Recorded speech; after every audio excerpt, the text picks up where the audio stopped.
Hello, everybody. I'll get started because I have a lot to cover, and I know everybody wants to be out on time. It's a nice day today, and plus it's fall break. The half the city is empty, so I like some of those days. So I'll get started right away.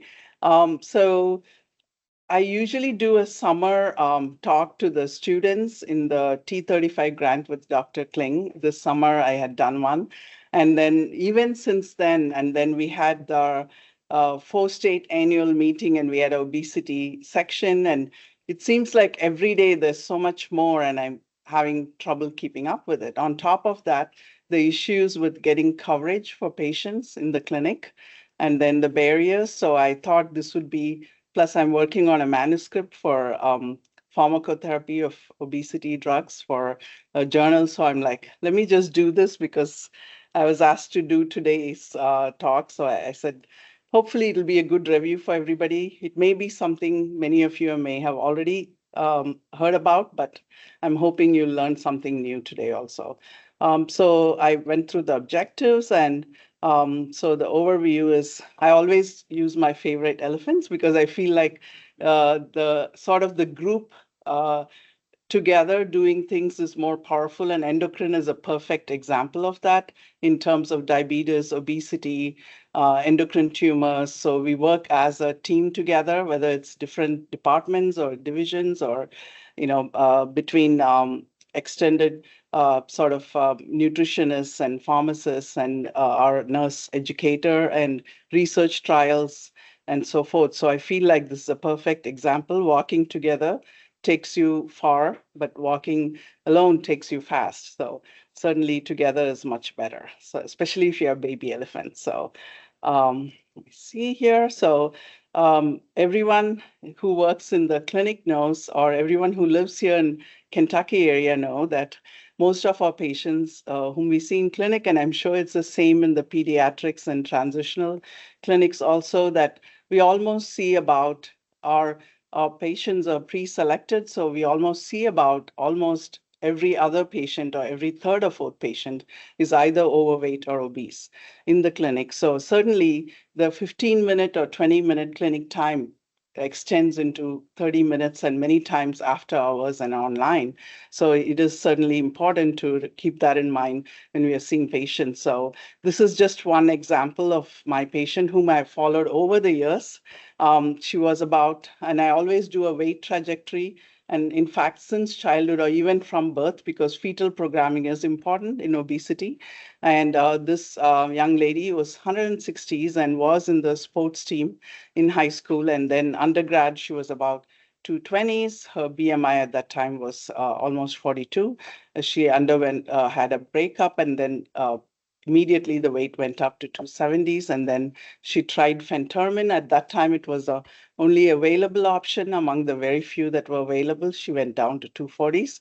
And then she started school and then sort of life, real life, and then weight went up again. So, and she had many other comorbid conditions such as PCOS, which is very common among these patients, and obstructive sleep apnea, prediabetes, dyslipidemia, prehypertension, and also access to diet or access was a big challenge. So keeping that patient in mind, which is probably everyone's probably seen at least a few patients like that, we'll sort of review. We risk stratify excess weight, pathophysiology, and complications, and what is the best diet, or is there a best diet, and pharmacotherapy and novel therapeutics, and there's so many drugs in pipeline. So disparities in access to treatment, we certainly here in Kentucky, we do have challenges with that, and pathways to simplify obesity interventions, and what is happening in the public health in the state level and the national level for this. So it is a complex, heterogeneous chronic disease. Obesity is. So when patients say they can't run out of the medicine and they can't get refills, if it's obesity, we are like, it's okay, let's just wait. Whereas if it's diabetes or hypertension or hypothyroid, we jump in and push and go all the way to get the medication for the patient. So there by itself, there is a sort of a restriction right there in terms of how we look at the disease. And also, it's a pretty complex interplay of genetics, environmental, dietary, socioeconomic, and behavioral factors, and definitely shorter lifespan and very many complications, as we all know. And we have several studies that show that weight loss does decrease complications in a dose-dependent manner. Anytime we talk about obesity or any endocrine disease, history becomes very important. So if you recall the Paleolithic time, the Venus, the goddess Venus, usually in ancient times, obesity was supposed to be privileged and considered to be a symbol of good health, fertility, and also power. And during the time of the terracotta era in China, the Chinese Emperor Qin, so they usually, when the emperor passed away, they also included a obese figure called the entertainer, who was buried with the emperor because he would continue to laugh. So it was heavily stigmatized even at that time, and considered to be, sort of not looked upon very well. So during the time of Hippocrates is when he called it polysarchia, and obesity, described obesity as a disease of antiquity. And then during the Baroccan era, excess body weight again was a sign of wealth, prosperity, and high social status. And then came the Industrial Revolution. And at that time, workers in factories, especially with dinitro, one of the chemicals, did say they rapidly lost weight when they inhaled the chemical when they were working. And that's when studies started looking into obesity during the Industrial Revolution. In the 19th century, there was a boom in the pharmaceutical treatments in overweight patients, such as rainbow pills, which was a combination of, I see Dr. Levinson nodding his head, but it's a combination of amphetamines and diuretics and laxatives, along with things to minimize the side effects. They were called rainbow pills. They were marketed in Europe and then in US, and they had a lot of high mortality. And after that, the pills were banned. And then that's when the real studies started in 20th century. And then bariatric surgery was introduced, and cortisol was recognized as effective for anti-inflammation, but at the same time, weight gain was recognized. In the 1980s, the obesity epidemic with the Industrial Revolution and everything, the westernized countries, there was a rapid rise in obesity with the rise in fast food and everything. So access to more nutrition then became a problem. And of course, today it's a serious problem. And in 2013, it was designated as a disease. And these were the major medical associations and societies involved, including the American Society of Cardiovascular Angiography and Interventions, and AUA and ASRM, and of course the AMA and the American College of Cardiology, and including the World Health Organization, FDA, and the NIH. And the categories everyone here is familiar with, but it's important to recognize, but the weight alone doesn't give us all the answers. We do not have in-body in clinics like we should ideally, but that would be probably a bit more helpful, especially as the patient is trying to lose weight and gets a little discouraged when they don't see very much of the outcomes. But certainly it's important, as we see a very diverse group of patients, it's important to remember the ethnic impact of obesity. As you can see here in the European, which is the Caucasians, underweight, normal weight, overweight, obesity categories go this way. However, in the Asians, South Asians, and East Asians, the overweight category is 23 to 27, and obesity starts at 27, whereas in Europeans, obesity is at 30 is the BMI cutoff. So that's very important to remember, especially because they have a lot of central adiposity and higher cardiovascular risk at a lower BMI. And globally, obesity is made huge impacts. It's predicted about almost 2 billion will be living around the world by 2035, which is hardly another decade away. And the expenditure will be about 4.32 trillion. And there'll be 100% increase in obesity, not if Lisa, Dr. Folsom can help it. right? So 1 in 4 will be living with obesity, which is a scary thought. So that makes it a twindemic or a pandemic. So this was the global threat waiting area, which was, initially about 4 years ago. We had a lot of COVID. More recently, it is the dengue and the sloth fever from Amazon, and then the monkeypox, and of course, the bird flu is always there, global warming. And of course, obesity does take a big forefront of this. Even during COVID, that we did notice that the higher mortality was patients who were the highest BMI. Among all other risk factors, BMI seemed to really increase the risk. For that reason, hopefully we won't have another pandemic, but we need to be prepared. So what is the United States data? So here's Kentucky right here, and I'll go a little bit into details about Kentucky, but we are here definitely in the belt right here with the rest of the states around us. And I think we were sixth about 2 years ago, if I recall. So, and the trends also, as you can see, from millennium turn of the century to now, both in young adults and adults, it has steadily increased. And if you look at racial prevalence, definitely there is a big difference there. Hispanics, non-Hispanic Blacks seem to be having the highest prevalence, whether it's a total or in men and women. So it's important to remember that. They're also the folks that have the most difficult access to medications and treatments.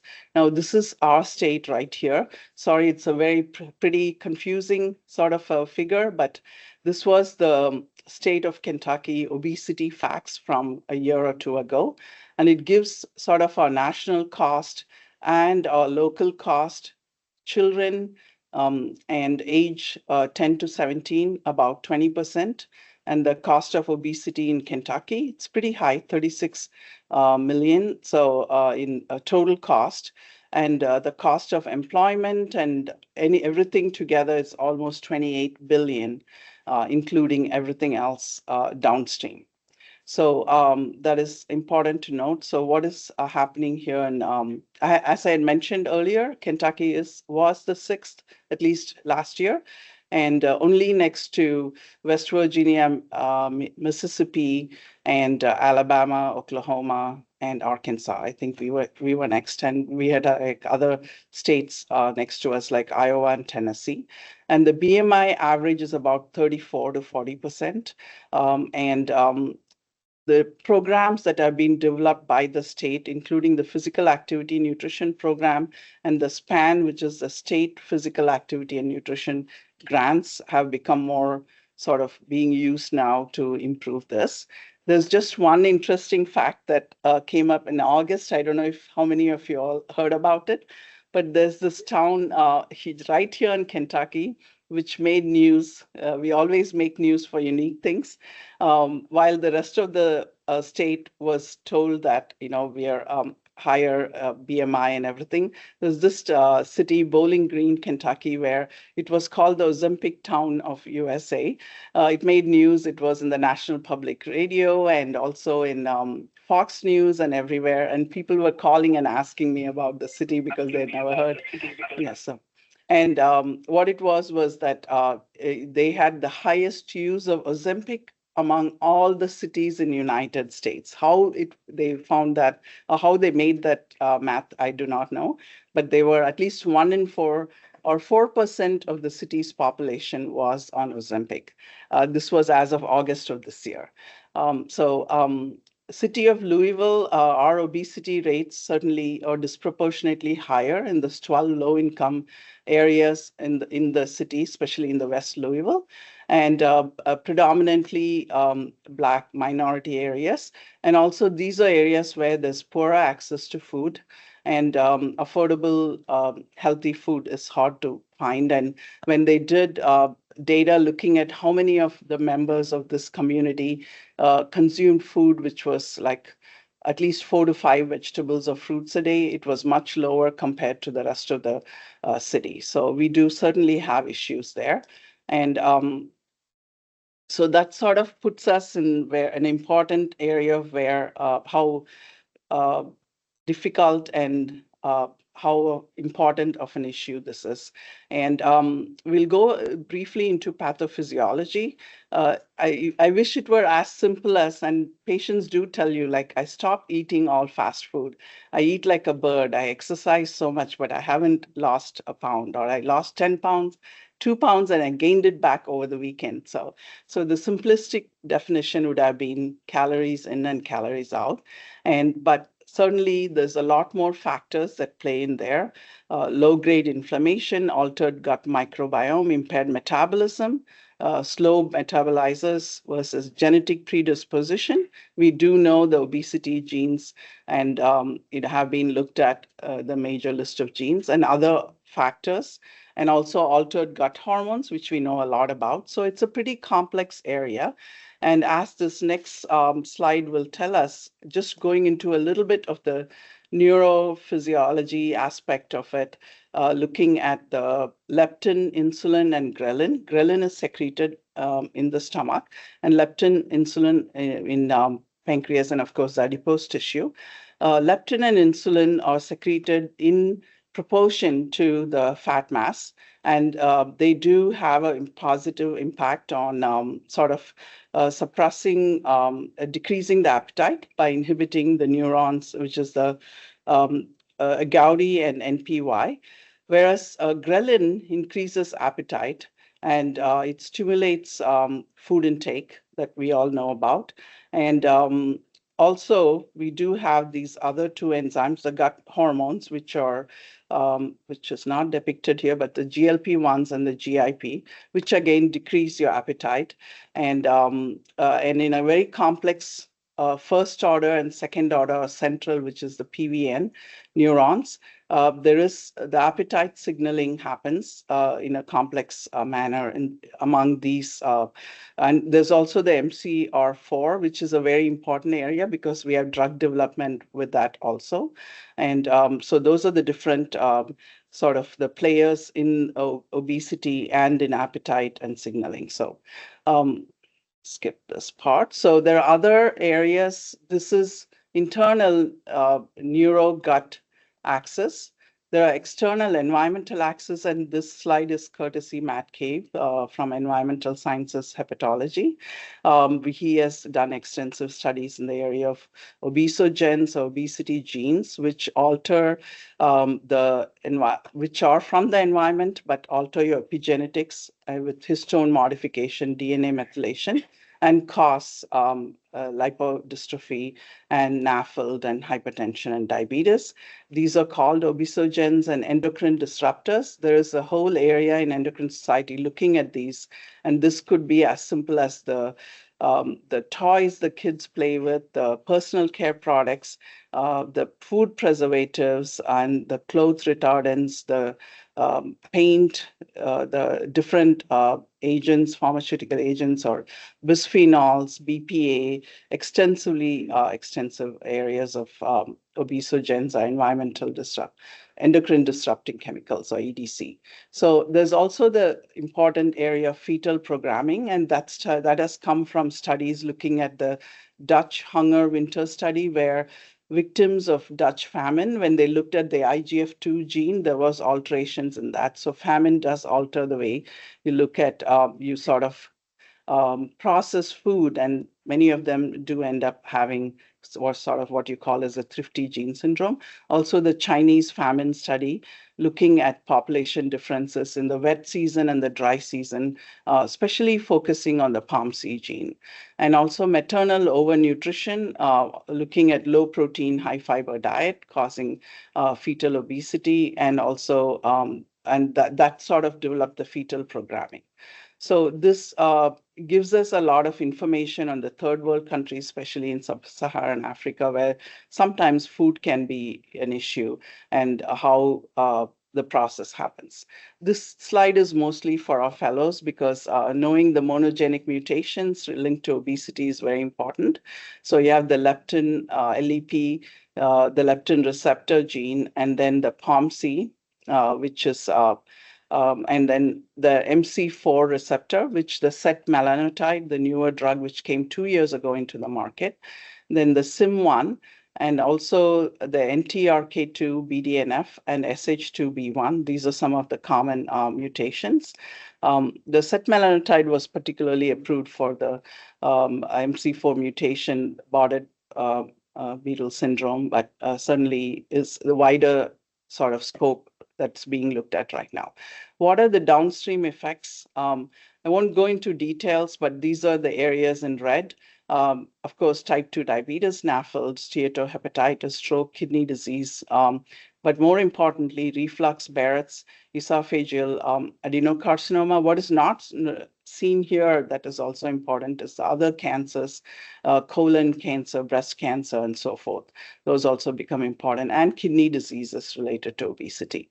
So the guidelines for obesity treatment come from several societies, including Endocrine, ACE, the Obesity Society, AHA. The first and the most important one guideline looks at behavioral and diet modification, which is also the most difficult one to talk about because it's not something. I know Beth is on the call here, and every time we see a patient, I try to get her involved and engaged, but most times patient comes with an agenda, with a medication name, and wants to get out with that. And many times they're not unwilling to talk a lot more. And you can't blame them because day to day trying to live a healthy lifestyle is not easy. And they do say I take 2 steps forward, then I go 4 steps backward. And that's what you see here. And certainly one thing I talk about, especially in the West Louisville area where food desserts is a big problem, is also what you're able to access. And I have also been guilty. Like yesterday, I stayed back late to work on my slides. I felt so hungry that I went and got some fries and had them. Full disclosure. So, but that's once in a while. But unfortunately, these foods are cheaper and easier to consume. They taste better. So it's harder and it's a struggle and it's a constant sort of reiteration with patients. So what is the diet? And this is by Donna Ryan. She was this summer at the Obesity Symposium. And all the AHA, ACC, and the obesity guidelines looked at 17 different diets, including the low cal, low carb, low fat, low glycemic index, vegan, lacto-ovarian, vegetarian, Mediterranean, DASH, zone-like Atkins.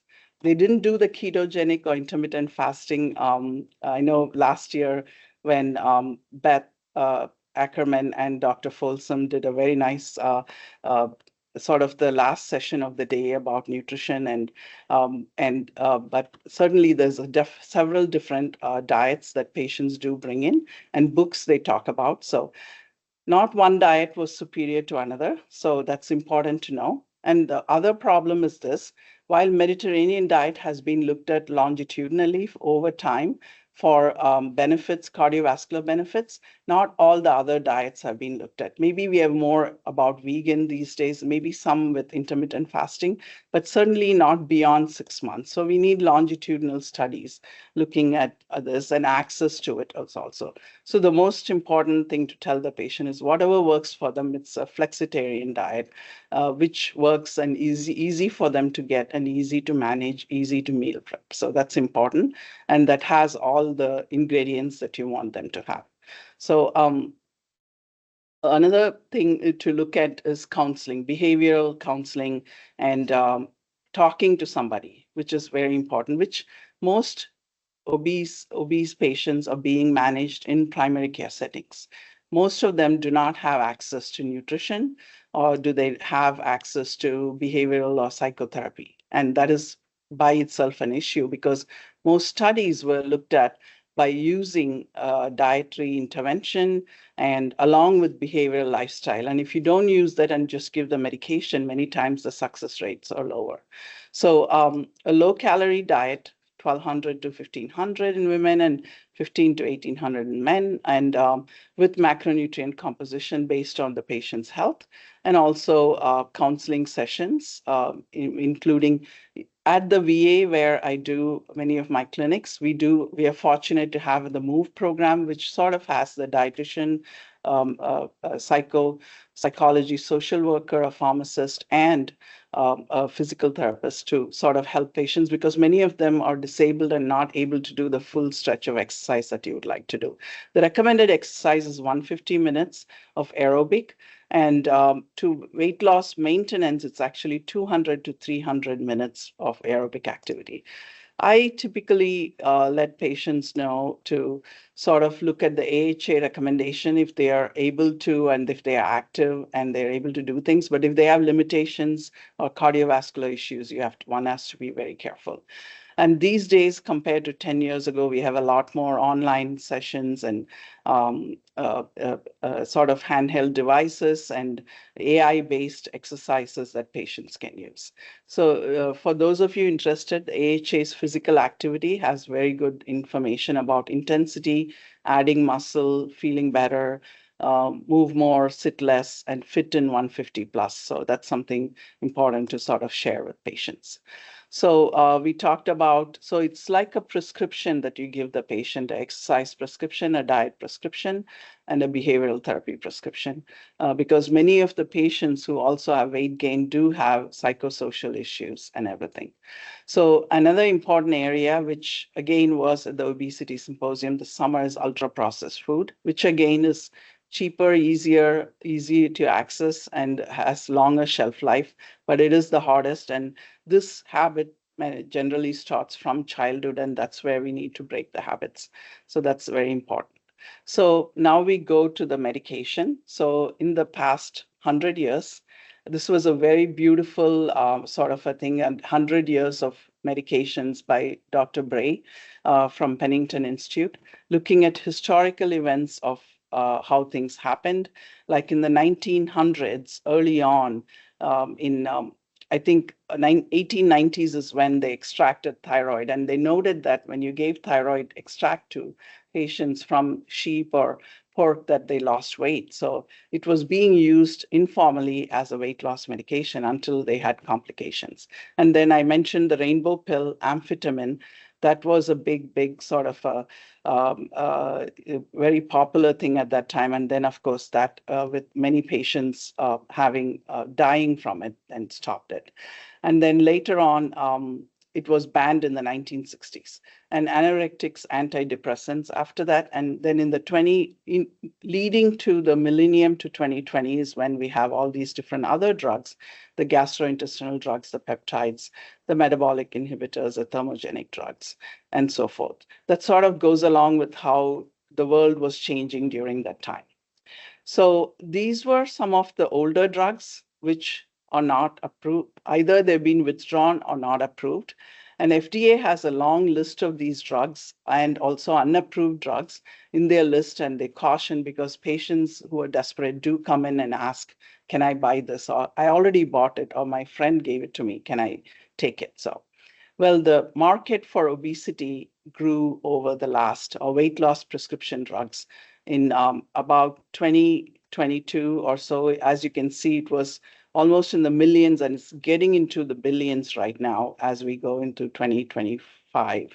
And these are the list of drugs which I have put in here, but we certainly don't have the time to go through it. About FDA recommended, like, do not take these drugs, a warning for this with a label in their thing. So I usually sort of go in and put the name of the drug in the FDA site, and usually you'll have some information on that, or go into PubMed and sort of put it in, you'll have some studies at least. So most of the current pharmacotherapeutics are based on concomitant behavioral modification, like I mentioned earlier. And of course, pregnancy is a no-no with many of the drugs.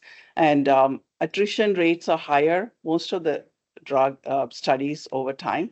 And drugs like the phentermine are also controlled substances, so that's important to remember. These are your approved drugs at this time as we stand here. And setmelanotide is right here, and you have liraglutide and naltrexone. There was a drug here which is missing now. Can anyone say what it is? Belvic locazepine. You guys probably don't know that, but it was approved in 2012. About 4 years ago, it was taken off the market because of a higher prevalence of cancer. It was taken off. So we didn't have very many patients even try it. So probably it wasn't that popular anyway. But that was a drug. It was officially approved and taken away. And rimonabant was another drug, which was an opioid receptor, sort of a drug which was approved in Europe. Higher risk of suicide. It never got approved in the United States. It never made it here. So that's something important to remember. So the first drug, or the most popular drug, I got the one part of the M here, the missing here, semaglutide. The studies are step 1 to 7, which are the different steps starting from the dose finding all the way up to step 7, and the step teen. It is finally now we can use it in the children as of, I think, 2 or 3 years ago. And step HFpEF, which is preserved ejection fraction. And of course, the biggest one that made the news is the SELECT, which we were also part of that study.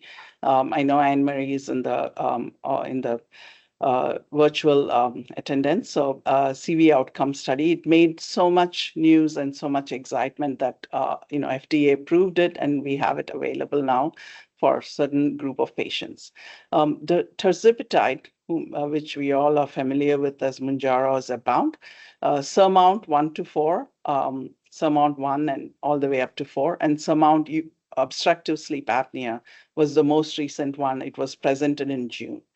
So many of these drugs, how do they work? And I recommend, if anybody wants to have a quick read, the most recent JAMA 2024, I think June or July, Rob Kirshner from Northwestern, from the Obesity Center. He's also a very active lead member of the Obesity Society, has a very nice review of all the drugs and the cost and the impact and how to start the dosing and the percent reduction. Very, very well written review, and it's very nicely available. So what are the different areas these drugs work in? Phentermine primarily increases norepinephrine, so it's a central pathway. And it reduces appetite, and it also, the adverse effects include dry mouth, insomnia, and there are some patients you can't give it to, especially those with cardiovascular issues or untreated hyperthyroidism. Fentop or Phentermine Topamax, again, the issue with Phentermine is unless you can rely on the patient to be followed regularly, you're supposed to use it for a certain few months, take a break, and not use it longitudinally without a break. Whereas Phentermine Topamax, the dose in it is much lower, so it can be used continuously. Again, all these drugs you start, if there's improvement, we continue after 3-4 months. If there's not a expected reduction, then you go ahead and try something different or reassess the situation. Phentermine Topamax again increases norepinephrine, augments the GABA, and inhibits AMPA and the glutamate receptors. So it reduces appetite, again, a central mechanism here. And the side effects, dysgeusia, constipation, and kidney stones also in some patients. Naltrexone, bupropion stimulates the POMC neurons, and it reduces appetite, again, a central pathway. Insomnia, xerostomia. Something to remember, if they have seizures, you can't use bupropion. Again, none of these drugs are approved in patients who are planning pregnancy or pregnant already.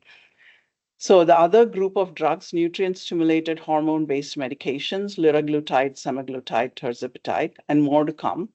And we all are very familiar with the side effects. There are more and more as you use more and more of them. In fact, one of our faculty, Dr. Awal, we put together sort of a little patient education dot phrase, which we have shared with the other divisions also, which is pretty extensive, comprehensive, and is very helpful. So the other group of drug or intragastrointestinal medications, orlistat, which has been around forever, and it's now over the counter, and very uncomfortable with diarrhea, etc. And then the oral cellulose citric acid hydrogel, which is Plendil, which was approved a few years, I think 3-4 years ago, not so popular for some reason. And of course, others can say how what they experience with it is. I think I had 2 or 3 patients use it, and that's it. Not a very heavy impact on treatment. So this sort of summarizes the different areas of the obesity signaling pathway, where the potential for medications or already approved medications, phentermine, Topamax, Wellbutrin here, pramlintide or amylin, then GLP-1s, leptin, again, that's only approved as of now for patients with known leptin disease, but not for everybody yet. And naltrexone, lorcaserin, or Belviq is out of the market, so it's not here anymore. So, and there are more drugs coming into, more and more. So pipeline drugs, oral semaglutide 50 milligrams. The study is called OASIS. It was, I think, in Lancet last year. Caglinitide and semaglutide. Semaglutide. While we were not a site, I do get all the adverse effects and all the updates being part of the semaglutide group of PI investigators. Caglinitide is actually amylin product, so it's a combination, and we don't use much of pramlintide here in the Kentucky area, but pramlintide is something which is approved even in type 1 diabetics. That's the only non-insulin drug at one point that was approved to reduce the amount of prandial medications that you can take. And so it's a combination of, it's called the CagriSema drug. And then this one is a tongue twister. It's a non-peptide. So most of these other drugs are peptides. So when you do an oral form, it's a little bit trickier, but this is a non-peptide GLP-1. And also survodutide, which is a glucagon receptor and GLP-1. And there's a recent study that. And retatrutide, I think one of our fellows presented in Journal Club. It's GLP-1, GIP, and glucagon. So it's triple. Sorry about the typo here. So it's a triple drug, GLP-1, GIP, which is the twin creatine, along with the glucagon receptor agonist. And also there's other oral small molecule GLP-1s and amycretin, which is again a small molecule GLP-1 with amylin. So these are pipeline drugs, and many of them may be approved pretty soon. So I'm going to skip this part in interest of time, because this just goes through the details of all different sort of thing and go into the incretins. And the incretins you all know or very familiar was the hypothesis was this Gila monster, which is in deserts. It eats once and it can stay not hungry for almost 6 months. And the effect is called the incretin effect, where when you take oral glucose versus IV glucose, the additional amount of insulin spike that you have postprandial after consumption is called the incretin effect. And this was in the 1960s, it was recognized and sort of studied. The effects of incretin, we all are familiar with, impact on beta cells, gut lipolysis, and in the kidney, the new flow study, FLOW, with semaglutide, and also improving glucose uptake or sensitizing neurotransmitter dysfunction and hepatic glucose production impact on it. So we do use it in patient with MASH and MASLD, and also decreasing glucagon or suppressing glucagon secretion. So those are it's called the octet sort of impact. Let's see. Okay. So just this year, the group that sort of described this peptide received the prestigious Lasker Award, a 2024 Medical Research Award. And they have a very nice review of the sort of the history of GLP-1 in either Lancet or JAMA. It's a good read if anybody has the time and the interest. It goes through how it was first described and how it's all the way now to 2024 with approval. And it's really a breakthrough in game changer in terms of obesity and diabetes and several outcome areas. So I was going to skip these studies because many of them everybody is already familiar with, looking at the step 3, which sort of pushed Wegovy or semaglutide to get approval for this. And then also the next study is the tirzepatide, which again was already approved for diabetes, and then in 22 made it to weight loss there. So, and this is Surmount 1, which was the study that got GLP-1 twin creatine approved. And the dosage is 5, 10, and 15 milligram or placebo for 72 weeks. And pretty impressive in terms of weight management, percent weight, even with the lowest doses, and many times all the way to the highest doses, almost equivalent to having a bariatric surgery. That's how impressive it was. So this sort of summarizes all the weight loss medications to date and different body weight reduction, because the minimum has to be 5 to 10% for FDA approval. So you have less than 5, over 5%, over 10, over 15, over 20, and over 25. And as you can see, not many drugs earlier like Orlistat and Fentop, there's no over 25, but certainly there could be up to 15 if they go to a higher dose. And the same thing, but the tirzepatide 15 milligram, you do see a small group of patients over 25. And same with semaglutide, the highest dose, 2.4 milligrams. The one study which is very important, because I know with the CV outcome studies, and that has really sort of changed the landscape of getting patients medications that they need, and that's the SELECT trial. And we were part of the study here in our VA, and it's a cardiovascular outcome study in patients with obesity without diabetes. Right after these results came, this was done 17,000 adults over the age of 45 in several countries, and looking at the impact of cardiovascular death outcome, infarction, or non-fatal stroke. And this was done during pandemic, so sort of recruiting and everything was not easy. However, once these studies were published, something major changed in the way we were able to get these drugs. So I'll go into that in a minute.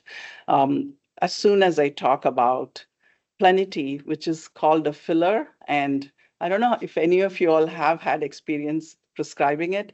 We tried getting it early on when it was approved, when we could not get many other drugs, but it sort of disappeared. But just last week or 10 days ago, this new drug has been approved by FDA, and it's called a weight loss capsule.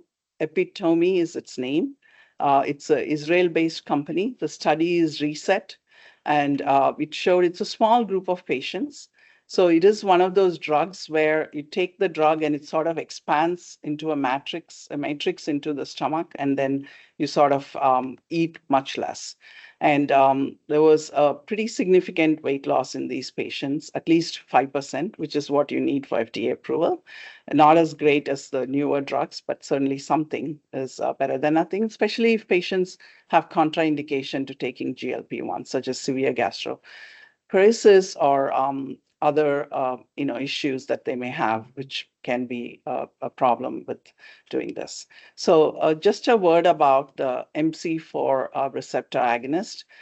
This was a board question about 4 years ago. I know it may not be anymore because the drug is already in the market. But this is the MC4 receptor signaling, and it's used in patients who have hypothalamic obesity. And it's a particular syndrome called the Bardet-Biedl syndrome that it was approved for. But this summer in Endocrine Society, when we were there, they were looking into opportunities, looking at hypothalamic obesity from patients who had the Froehlich syndrome of, how it's pronounced in German, which is damage to the, with a hypothalamic mass or, childhood obesity from tumors of the hypothalamus causing panhypopituitarism and obesity. These patients, it could have a sort of a role in there for improving their weight. So also, let me just go to, so these are patients who have chronic weight management for at least a year, 6 years or older, POMC deficiency, PCSK1 deficiency, LEPR deficiency, which is leptin receptor. And it's marketed as Imcivree or Imcivree and by Rhythm Pharmaceuticals. I have no experience, so I have to rely on our pediatric colleagues and transition MedPeds to tell me about it. So just looking at the whole landscape of medications, the way you sort of start looking at a patient is just not at the BMI. You start looking at genotype, adipotype, fat distribution, because we have patients with lipomatosis and lipedema and lipodystrophy and so forth, because metroleptin is approved for leptin deficiency or lipodystrophy, but not for partial yet. And then the enterotype, because we all know about the bugs and microbiomes, an exposome, which is obesogens or exposures to endocrine disrupting chemicals, then psychobehavioral profile, and sort of develop, categorize these patients and incorporate lifestyle factors and environmental factors, and also hopefully over time, randomized controlled clinical trials while they are in the obesity clinic and data mining with electronic records and use precision medicine also combining with AI maybe to help these patients. So based on that, if you have a main obesity phenotype of abnormal satiety, many times or they're consuming like 62% more calories even before reaching fullness. And then their recommendation would be time-restricted eating and FENTOP, maybe phentermine topamax. Then emotional hunger or abnormal hedonic eating, which is 2 to 3 times higher anxiety levels. In those, the proposed lifestyle would be low-calorie diet with intensive behavioral group therapy. And in these patients, naltrexone with Wellbutrin may be something which may be helpful. The hungry gut, which is abnormal satiety, 31% faster gastric emptying, so they feel hungry all the time. Low-calorie diet with pre-meal protein supplements, and it says here liraglutide, but it's actually all the drugs. Liraglutide was the first approved weight loss drug among the GLP-1 as Saxenda, but we do have drugs now which are weekly and perhaps even more. And then the slow burn, which is 12% lower predicted resting energy expenditure, reduced muscle mass. In these patients, low-calorie diet, post-workout protein supplementation, high-intensity training, and perhaps phentermine may be a choice. So we talked a little bit about Oasis, which is the semaglutide drug, and then Pioneer Plus is semaglutide 50 milligram oral in patients who have diabetes. Oasis is for weight loss. So we already have an oral semaglutide available in the market, but the dose here is 50 milligrams as opposed to the 14 milligrams. So, and the one we have available right now is only for diabetes approved as of now. It's not, doesn't have weight management approval, although we sometimes use it off label. So these peptides have a sort of a layer or coating called a SNAC. We call it SNAC, and this is the abbreviation. And 25 milligram and 50 milligram doses are the ones that we have available, or which was studied here. And then the other drugs, I won't go into details, but this is one of the other studies on the triple hormone receptor agonist, retatrutide, looking at GIP, GLP-1, and glucagon agonist, and it did show substantial reduction in body weight.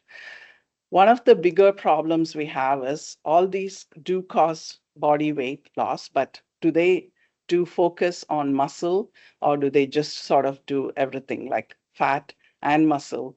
And in which case you have the so-called Ozempic phase, Ozempic body, and then patients have to go and get fillers and all those sort of problems that they encounter. So the newer drug which was in the market or which is being looked at is called bimagrumab, which again is by Eli Lilly. And this is sort of in combination with it's a human monoclonal antibody which binds to the activin type 2 receptor, and it negatively sort of regulates the skeletal muscle growth. It blocks the ligand that negatively. So it's a double-blind study looking into weight loss in type 2 diabetes and BMI of 28 and over, and it did show some good results. So we are looking into like almost like precision medicine, where we can certainly try to minimize muscle loss and maximize fat loss. And that is where, and ghrelin is another area there's a lot of interest, and also oxytocin. which there's a lot of studies on that. And of course, gut microbiome, that is another interesting area, looking into gut microbiome. So bariatric surgery, that's outside the scope of our talk here. And certainly we have advanced endoscopy therapeutics here with Dr. Liu and also Dr. Brandaman performing sleeve surgery. So, and we do know the indications for these patients and what are the percent outcome in terms of weight loss. And diabetes reversal is certainly something very interesting there. The one area I wanted to focus on, again, is the fractile or revitalize, which is the duodenal mucosal resurfacing. This was studied in 2015. It is done by endoscopy, where you sort of go and sort of resurface or cauterize the duodenal and then let it grow again, and that causes weight loss. It was already being studied for diabetes reversal, but more recently, there's been studies going on for weight loss, and we are one of the sites here at UofL for this. And let's see, I'm going to skip this part and go to the area about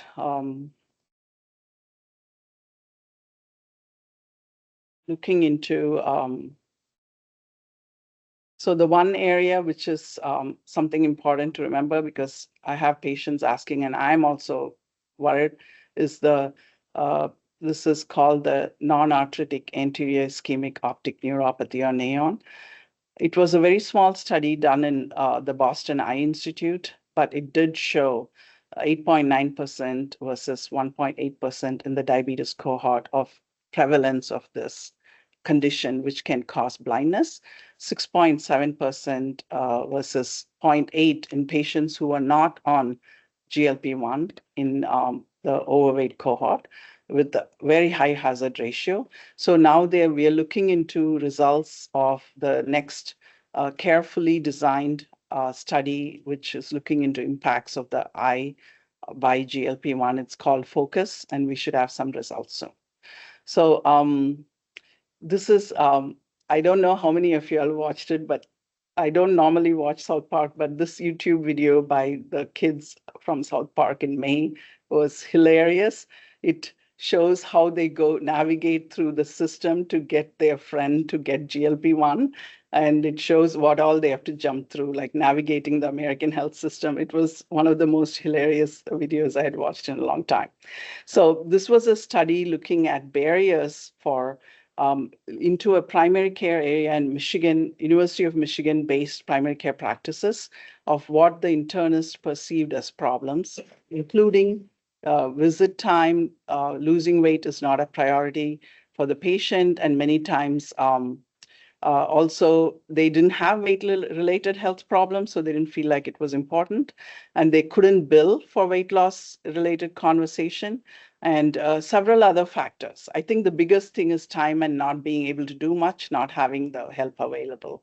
That is a big, and then if you look at the prescriptions, which were in 2011 to 2022 for obesity over time in Medicaid, was this low, and suddenly in 2022, after pandemic, things changed. So this is the Treat and Reduce Obesity Act. Some of you all may be familiar with it. It was first introduced in Congress in 2013. Fast forward 10 years, every year in Congress, they've been introducing it, but they cannot all agree on improving access to anti-obesity medications or treatments. There's a lot of detail in this website called Obesity Action about advocacy. So those who are interested could certainly look into it. The state reimbursement for Medicaid in 2023 for the drugs covered is as listed here, and certainly is a little bit better than what it used to be in the past. But just recently, after the SELECT trial, which showed over age 45 obese or overweight patients with previous heart disease could be approved to have a GLP-1 to help them decrease their future cardiovascular event reduction. So that really sort of improved the amount of GLP-1s that we could use in this group of patients. However, if you had a 35-year-old with heart disease, we couldn't, we had to fight for it. But at this point, it's 45-year-old. That certainly will increase the amount of Medicare beneficiaries who will be getting prescriptions. It was just approved in March, so this is 6 months. So we do have a prior authorization criteria. Angie Carby, who's our prior auth nurse, I call her the prior auth princess, so she does a very good job of trying to help us with this in terms of getting it approved. So some of the sort of burdens and how it can be improved is support programs, access to dietitian. Beth is the only one we have. It would be nice to have more help over time and perhaps in all the other sites also. I know they are available, but not enough, just not enough. So also more support from clinical staff in terms of educating them, resources, maybe some AI-based modules and effective counseling. It says here Michigan Medicine Weight Loss Resources, but for us, it's Kentucky Weight Loss Resources. So those are the different things. But this June, the House committee did pass a bill that would allow Medicare to start covering weight loss drugs. It's still sort of with the Ways and Means Committee, and it's at least a first step towards improving the health of our patients who have sort of suffered with this for a long time. So I'll stop here. We sort of reviewed medications, pathophysiology, multidisciplinary approach, and also access and availability. I wanted to close with this from Dr. Bernard, who's a well-known cardiac transplant surgeon from South Africa. He did the first transplant. I've saved 150 patients by heart transplant, but if I had focused on preventive medicine earlier, I may have saved 150 million. So I close with that, and this is our event code today, and I'm happy to take any questions. Thank you very much. Sometime.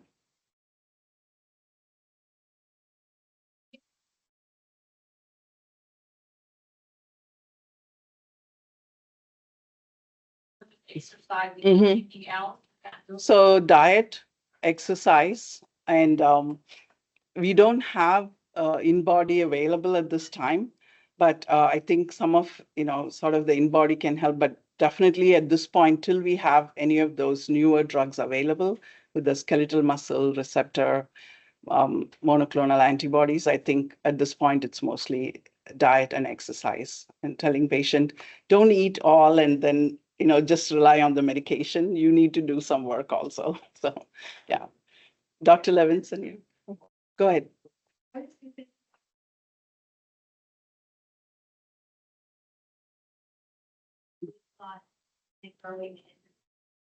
Inhibitor or receptor agonist. And we actually heard about some of them at the Obesity Symposium, the ORSS meeting. One of the things that they're doing is they are not prescribing medication unless the patient signs an agreement saying that they're going to adhere to lifestyle modifications and changes. And one of the things that I think is really helpful is they meet with a multidisciplinary clinic, just like you would for metabolic surgery. Yes. You meet with a dietitian, you meet with an exercise coach, and incorporating not just kind of exercise, but specifically resistance training and some body weight, flexibility, yoga, tai chi, that kind of stuff, I think has been shown to help reduce that muscle mass loss. And the patients just feel better when they're active and when they're moving, and that helps to build those good habits that they're going to have lifelong, even if they do end up stopping the medication. So that's something that I try to incorporate when I'm talking to patients about it, is not just exercise, but that really specific using your body weight to maintain muscle, because you're losing a lot of it. Yes, yes. So just for the audience in the virtual areas, Dr. Folsom was mentioning about the obesity symposium we had this summer and about some of the multidisciplinary clinics, which I think that is the most important thing. I didn't go into too much detail there, but having an exercise physiologist and a nutritionist and sort of going over resistance and aerobic and combination exercises and having them sign a contract that they're going to be doing lifestyle even before prescribing the medication. Yep. That's like the way it's done in the studies, right? So showing some weight loss first and then adding the medication. But here when the patient walks in, they're like ready to go. I also have a bigger issue, like I see a lot of veterans and then active duty, and many of them are forced to be in a certain weight, and it's really hard for them to have that time to do this, do that, and get to it. So, but certainly that would be the ideal way to have an interdisciplinary group and intervene. So, any other questions here? There are a few questions. Yeah, very good, because, yeah, my question was, it seems like up until these incretin drugs came out, Mhm. you know, the weight loss drugs were usually used for a limited part of time, Mhm. along with diet reduction. Yes. And Mhm. whatever. And everybody understood you only took it for Yeah, a short period of time. Yeah. But now with these drugs. It's lifelong. The manufacturer's Mhm. gonna make it. you know, yes, and it's $12,000. almost lifelong. Yes. Not really focused on that. Mhm. So Dr. Levinson points out how before it was weight loss drugs were a finite time, and now it's like the way it's been marketed, it's sort of hard to have the patients focus on. And that's right. These are become a big craze with the celebrities and social media and TikTok videos. There's a lot of pressure on patients to do this. Mhm. Mhm. Doesn't have to be if you can make the right modifications, and then if it's used more as an adjunct rather than as a total treatment. So I think it's like I said earlier, fetal programming and starts from childhood. So sometimes when they come to us as adults, when they're in pediatrics, even then it's very hard. The whole environment is pushing us towards this. It's like it's easy to gain weight than not. You don't have to do a whole lot to gain weight when you're in this sort of atmosphere, like walkways, rather than getting into your car, more parks, safe areas, like some areas kids can't play outside because it's unsafe. And in schools, and then the vending machine, the what is on the shelf and what is cheap, what is available. So those kind of things are also very important. There are a couple of questions here. One is about diet with low insulin index for weight loss, and does cognitive behavioral therapy work for weight loss? Yes, it does. And effective pharmacotherapeutic agents target hunger and help you eat less. I think there is works into looking into all that with the ghrelin and oxytocin and all that. And also how much weight loss per week, per month is considered good. JAMA study showed overweight individuals lived the longest. Is it still valid? And ashwagandha to reduce cortisol as drugs banned by FDA. So yeah, several questions. So I'll address a couple of them. Ashwagandha, I think in the list of drugs that were there, like guar gum and so many different things, some of them were also toxic, so they were banned. But I know ashwagandha, at least I know our cancer center, like Dr. Kakar has been studying it for different areas. So I know it has more effects than what we sort of look at just for weight. But certainly for this particular area, I don't think it's helpful much. And in terms of convincing to eat less, target hunger, again, there is pharmacotherapy looking into those areas. So it is more like categorizing the patient by phenotype, genotype, adipocyte type, enterotype. So that is the way it's looked at. So another question is weight loss drugs prevent weight loss, muscle loss while selectively causing fat adipose loss. How about intervention to prevent obesity? Well, again, we have studies looking into that because that seems to be the biggest problem. You lose BMI, but you don't necessarily lose what you have to lose. And that again is being studied. Great questions. Thank you.